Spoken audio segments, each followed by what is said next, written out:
Today we're going to be discussing the 1912 Woods Electric Brougham. So for the general history, from the late 1800s to 1910s, steam and electric vehicles battled with gasoline-powered cars for the market. Electric vehicles like this Woods Electric were fairly popular at first because they were easily to develop relatively to those other vehicles and to operate them, especially to steam-powered cars. They were considered safer, cleaner, and less noisy compared to gasoline and steam-powered vehicles. One of the downsides to electric vehicles was the constant need for charging batteries, a need that rendered electric vehicles obsolete anywhere outside of cities, since cities were where these charging stations existed. By 1915, there were only 700 public charging stations set up for Woods Electrics across the United States. Woods Electric became a popular leisure and taxi car for cities, but gasoline-powered cars dominated the market almost everywhere else. As gas-powered vehicles innovated to the point where they were preferred in cities and were much cheaper than electric vehicles, Woods Electric, along with all of their electric-powered vehicles, lost the vehicle energy wars. So for specific history about this Woods Electric, it was built by the Woods Motor Vehicle Company in Chicago. It was operated in New York City until around 1943. This vehicle was purchased by Jim Rockefeller on October 13, 1979, and then he loaned it to our museum. In 1982, this Woods Electric was given a new paint job at Young's Auto Body Shop, and Steve Lang covered the cost. The batteries for this car have been replaced twice since 1982, and after work on this vehicle was completed, Rockefeller donated it to the museum in 1983. Okay, I'll give some personal history on the car and what it's done around the museum for us and what we've gone through with it. Being an early car in the museum's history, it's been around here a long time. Sometimes it's become one of those forgotten vehicles, and other times it's been prominent. A little bit of history on the Woods Automobile Company or Motor Company. They were incorporated in New Jersey, but they were built in Chicago. Maybe at that time it was a financial advantage to incorporate in New Jersey. I'll bet you that's not the case anymore. But they were built from 1899 to around 1918, this being a 12, and the Woods Company was put together and operated by a fellow named Clinton Woods, who was kind of the founder and the granddaddy of electric motor vehicles. And they say he wrote the book on electric cars. Chicago was kind of like Detroit. When we talk about a war between an electric car and gas and steam, there was also a war between several big cities that were kind of the forming cities for automobile building. Obviously, Detroit won until we went global, and then Detroit emptied out, and cars are now made more around the world than they are in the United States. Back to the Woods. Woods made basically three models of car. You had mentioned that this is a Brougham. The other was a Woods Stanhope, and the other was a Woods Victoria. One of them was a hybrid car, which I found very interesting. It had a 4-cylinder engine in it and was quite successful as an electric car. And we've gone through experimenting today with hybrid cars where there's a gas engine which powers a generator, which charges batteries, which turn motors, which turn the wheels. But they were there's nothing new under the sun. Woods was making a hybrid car. I'm not really sure why it didn't take hold, but it did. This particular car, when I came here back in the early 80s, 1982, this car wasn't on the floor, it was at an auto body shop. And it was one of my first official charges. Charlie said, go up to Young's Auto Body Shop and see what the status is on this car. So I went up there and it was covered with dust, and I came back and reported what I had seen. And Steve Lang kind of lit a fire under everybody to get the car done and back there. It had no batteries in it at that time. When it came back, Bob Kinghorn here and and his friend Jim Westervelt and maybe Charlie Huntington. Did he work with you? Or was that the second go round? That was the second. Second go round, okay. So Jim Westervelt, who has passed away, and Bob here put the new bank of batteries in it and straightened out the wiring and Charger. yeah, the charger, which is very handy, and all that good stuff, and got it back operating again. And we've had to go through that whole series one more time with another bank of batteries. Batteries don't last forever. I don't care if you're using them or not. We actually have for this car, over here beside it, a charging station for early electric car. I don't think that's the charging station specifically for this car, but it would be one that would charge this car. And you had mentioned how many? 700. 700. That's not very many. There were 700 charging stations out there. Usually they were in parking garages because these cars are primarily used in cities. So you would park your car in a garage specifically for that, just like you would leave your horse at a stable. And so you didn't need, one charger could do quite a few vehicles. So we're pretty lucky to have the charger more so than the car in antique technicalities. Oh yeah, question. How long would it take to charge it? That's really hard to say, it depends on how many amperage the charger is putting out. Generally speaking, from empty or near dead batteries to a full charge, I would imagine you're gonna, probably 4 to 6 hours. Yeah, overnight. Overnight. Yeah, it's an overnight charge. Operating this car is pretty cool. You drive from the back seat. I have any volunteer to get in the back seat? Okay. Teamwork. I've always been a backseat driver. We're a team. That's where the term came from. Right, backseat driver. Backseat driver. Backseat driver. Okay. It's a climb.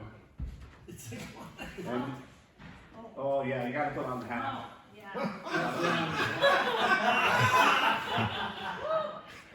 Over here, Elaine. Now you see those two levers there right in front of you? Yeah. Okay, you can move them up for now, both of them. And you see the little switch on beside them on the left? Oh, here? That little switch? Yeah. To make this thing go, and it won't go because we've disconnected the batteries. Oh, good. But you would push that forward to go forward, or back to go in reverse, okay? But we'll push it up in the upright position so you won't go anywhere. This is neutral. That's neutral. Pull the long lever down in front of you into your lap. That's to steer. Pull it back toward you to turn right.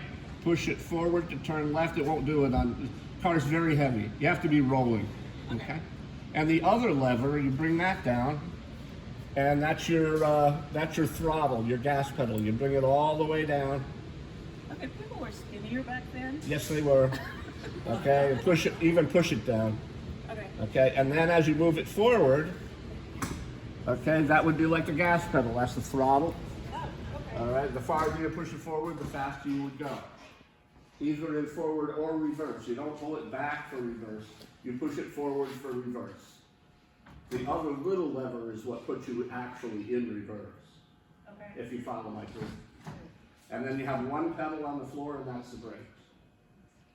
All right. So that's how you drive it, and then I'll take another volunteer on what it takes to be a passenger. Yeah, Jonah. Happy Come on, birthday, teamwork, Jonah. teamwork. Happy birthday. We didn't learn anything yesterday. Oh, wow. Okay? So as you can see, it's a very social vehicle. The front seat passengers can face the back seat driver and passenger. Makes it easy for conversation. You can totally ignore whatever you run over. Was not a problem in 1905. The batteries are underneath the bonnets. There's the front bank of batteries and the back bank of batteries. Batteries on both ends. Yeah. And these cars are very popular, like I said, in the cities. Earlier talk on this car, we were talking about the competition between the electric and the steam car and the gas car. These were not very popular out in the countryside. They're not very powerful, they're not very fast, and they're heavy. So they're not doing very well in mud. But if you're on cobblestone streets or hard-packed dirt roads or pavement, they do a lot better. And they were kind of for the gentry. They weren't cheap. They were about $2,250. And that reminds me of something I was going to say. The company was formed with $10 million. That was a lot of money back then to form a country and get back and to start building cars. That would be $302 million in today's dollars. So just to start a company with no guarantee of success, that's a lot of money in anybody's book. So obviously the lights are going to be all electric. Those are those little switches that are next to your left elbow. Yep. And that's about it for what I had to say. If there's any questions? Didn't have one. It would have had a bell. It had a bell. Would have had a bell. I think it had a bell. I think we did at one point. It might still be under the floorboards. We just didn't hook it up. Kind of in typical fashion here, we were in a bit of a hurry to get this operational, and then it goes on a list to finish up all those little doodads, lights, horn, all that kind of stuff. Never made it quite that far, but we could go back to it anytime we want. Yes? So we were talking about that this one has like electric lights on it. Yeah. Did they have that on like the earlier cars as well? That they were. The electrics, yes. Yeah. Yeah, the electrics. So did they also have a patent on it? Because when we do the tours with the kids, we don't really have electric lights until I think we get to the Cadillac OK. Yeah. Something like that. Yeah. So was it possible? It was possible to have electric lights before then? Yeah, I think so. I can't answer the patent question, but being this is a Woods, and Woods was a primary electric car, I would guess he held all sorts of patents. Yeah. As a matter of fact, I think I read that Clinton Woods, with that $10 million, bought a bank of patents so that he could build a car. I don't know specifically what they were, but you would have to do that if you're going to build something and there's patents. You would have purchase a patent or get the permission of the patent holder, and he'd get a percentage of any profits. Yeah, I'm sure there's a lot of patents out on this car. And electric lights and electric vehicles in general, electric lights actually had been out in the late 1800s, for Edison and all that, just beginning to do all that stuff. And electric vehicles were not new by 1912 by any means. There were electric buses and electric trucks running around the cities, big, heavy. As a matter of fact, the Woods Stanhope carried 40 batteries. I think this one carries 11 or something like that. And the batteries are 6-volt batteries, and these particular batteries are golf cart batteries. There's nothing different about a golf cart battery. Electrically, there's nothing different than the batteries that were originally in this car. But an interesting point is you could rebuild the original batteries in this car. You could take them all apart, put in new plates, put in new electrolyte, and you're back on the road. You could even do that like on almost any early car with a wet cell battery. You could rebuild it.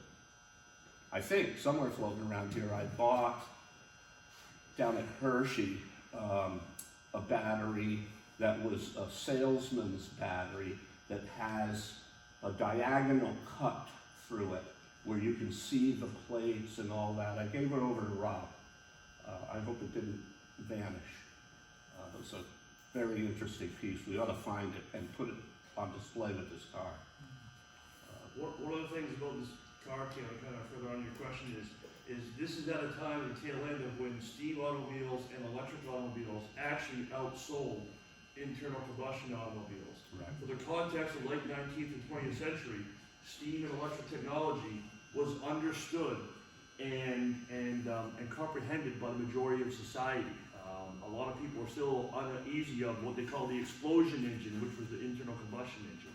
Steam trains, steam ships, steam manufacturing engines, trolley systems in cities, subway systems in cities were all powered by electric.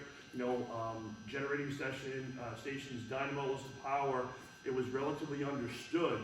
The light question is more, even an internal combustion engine car needs electricity to power the ignition systems of the car. So if you're only using a dry cell battery to provide your ignition, then you're not going to drain it with lights, and gas is more effective so people can see you. And in terms of the cities, they were very popular, but outside of city areas, there was no infrastructure for electricity. Even Henry Ford himself had Edison build his own electric power plant so he could have, around 1913, he could have electricity at his new mansion in Fairland. And then he wound up being the electrical provider for the entire town of Dearborn because they had no electrical capacity. And if you project further, get to say 1933, when the Great Depression hit, one of the reasons why the Depression hit so heavily was less than half of the country even had access to electricity.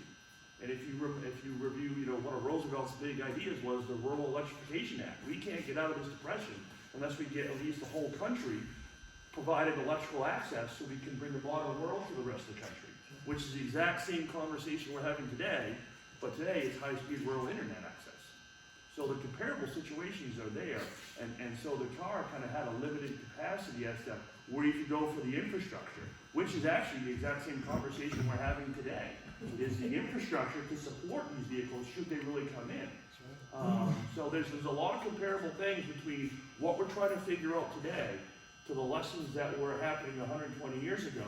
And in revisiting those conversations is going to be our ability to adjust the future better. Mark? Have you spoken about the charging already? I did. Okay. Yep, I did. Yep. Something that Toby just said drove people away from buying gasoline cars, it being powered by an explosion engine. A lot of people didn't know what a car was powered by, may have only seen a car once in their entire life. You never know. But to call it an explosion engine, people are a little shy about doing that. But the term refers back to like engines like this, which really sound like an explosion is occurring. Yeah. Mark? Yeah, if you're interested, there's an episode of the TV